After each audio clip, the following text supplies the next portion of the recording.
ভাইয়া এখানে কি জন্য আসছেন? আসলে আমার মনটা খুবই খারাপ। আচ্ছা। তো এখানে আসছি ঘুরতে। আসলে আমি তো একা, মনটা এত খারাপ যে আসলে মনের কথা কাউকে বলতে পারি না। হয়তো আজকে ঢাকা শহরে আসার পর থেকে আমার ভিতরে একটা বিষণ্ণতা কাজ করে। তো আমি অনেক চিন্তা ভাবনা করছি কোথায় যাই কী করি। তো আসলে আজকে হঠাৎ একটা জায়গা আসলাম, অনেক মানুষের সমাগম। তার ফাঁকে আমি একটা জায়গা বসে আছি, ভালো লাগতেছে না। তো আপনি আমাকে কষ্ট করছেন, তো আপনার সাথে পরিচয় আছে বা হচ্ছে এরকম, কিন্তু মনের কথাটা আপনি যখন কাউকে শেয়ার করবেন ওই মানুষের দুর্বলতা জেনে যাবে। ওই দুর্বলতা জানলে কিন্তু আপনার ক্ষতি হবে। ওই জন্য আমি মনে করি কাউকে মনের কথা না বলাই ভালো। ওই জন্য আমার এই কথাগুলো আপনাকে বা আমার এই মেসেজটার কারণে হয়তো অনেক মানুষ কিন্তু দেখবে। আমার একটা জিনিস, আপনার খুব কাছের মানুষ হলো আপনার গোপন কথাটা কখনো বলবেন না।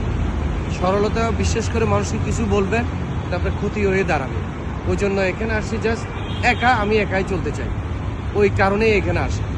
তো একা আসতে গেলে হয়তো দেখা গেছে একা চলা আবার বোকা, একা চললে মানুষ অন্য কিছু মনে করে। তো এই জিনিসগুলা একটু এড়িয়ে চলা ভালো। তবে সাথে একটা বন্ধু থাকা ভালো, বান্ধবী না। কারণ মেয়ে মানুষ থাকলে আবার গুনাহ হয়। কারণ এখন বর্তমান সমাজে আপনি কাউকে সেফ মনে করি না। আমি আমার দৃষ্টিকোণ থেকে বলতেছি, ঢাকা শহরে বেশিরভাগই এখন সমস্যাগুলো হচ্ছে। তো ভালো একটা বন্ধু থাকলে আপনি হয়তো চলতে পারেন, ফিরতে পারেন, ওই বন্ধুটা আপনাকে টেক কেয়ার করতে পারবে। কিন্তু সবার কাছে বেশি অনুরোধ, মনের কথা কখনো কাউকে প্রকাশ করবেন না। মনের কথা যখন মানুষকে প্রকাশ করবেন, আপনাকে সে যে কোনো বিপদগ্রস্ত করতে পারবে। এটা আমার চোখে দেখা কিছু ঘটনা উপলব্ধি করে আমি আজকে এই জিনিসটা বললাম। তো আমার কন্টেন্টটা যদি আপনার কারো ভালো লেগে থাকে অবশ্যই শেয়ার করবেন। একটা কথা, পারলে মানুষ উপকার করবেন, না হলে কখনো মানুষের ক্ষতি করবেন না। দ্বিতীয় কথা, পাঁচ তো নামাজ পড়বেন। তৃতীয় কথা, মা বাবাকে অবশ্যই ভালোবাসবেন, শ্রদ্ধা সুখে দেখবেন, যাতে আপনার মা বৃদ্ধাশ্রমে না যায়। আমি আজকে যেখানে আসছি এটা কিন্তু একটা বৃদ্ধাশ্রমের পাশে।